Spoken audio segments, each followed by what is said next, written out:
பொதுவாக நாய் கடிச்ச ரேபிஸ் வந்தானே கேட்டிருப்பீங்க. ஆனால் அதுதான் இல்லை. எந்த விலங்கு கடிச்சாலும் அந்த விலங்குக்கு ரேபிஸ் இருந்ததுன்னா உங்களுக்கும் ரேபிஸ் பரவறதுக்கான வாய்ப்புகள் அதிகம்.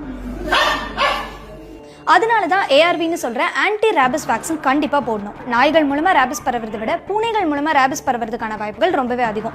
ஏன்னா ரேபிஸால் பாதிக்கப்பட்ட பூனை உங்களை கடிக்கணுங்கிற அவசியம் கூட இல்லை. லேசாக கீறினாலே போதும் உங்களுக்கும் ரேபிஸ் வரதுக்கான வாய்ப்புகள் அதிகம்னு மருத்துவர்கள் எச்சரிக்கிறாங்க. ரேபிஸ் வைரஸ் மெயினாக ஸ்ப்ரெட் ஆகுறது சலைவா மூலமாக தான். சலைவால இருக்கிற அந்த வைரஸ் நம்மளோட உடம்புக்குள்ள போயிடும். பட் கேட்ஸ் பொறுத்த வரைக்கும் என்ன, கேட்ஸுக்கு இயல்பா தங்களோட உடம்ப தானா செல்ஃபா லிக் பண்ணி கிளீன் பண்ணிக்கிறதுக்கும் நேச்சர் இருக்கு.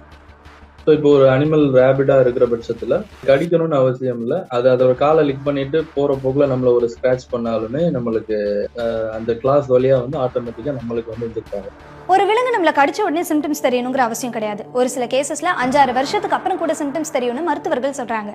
ஹியூமன்ஸை பொறுத்த வரைக்கும் என்னன்னா, உங்களுக்கு 6 வருஷத்துக்கு முன்னாடி நாய் கடிச்சிருக்கும். அதுக்கப்புறம் அவங்க இன்ஃபெக்ட் ஆகி கொலாப்ஸ் ஆனவங்கலாம் இருக்காங்க.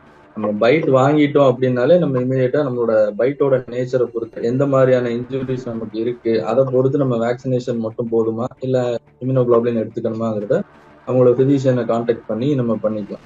ரேபிஸ் ஒரு குணப்படுத்த முடியாத நோய். ஒரு தடவை வந்துட்டா ஒண்ணுமே பண்ண முடியாது. முடிஞ்ச வரைக்கும் விலங்குகள் கடிக்காம பாத்துக்கிறது நல்லது. ஒரு வேலை கடிச்சிட்டா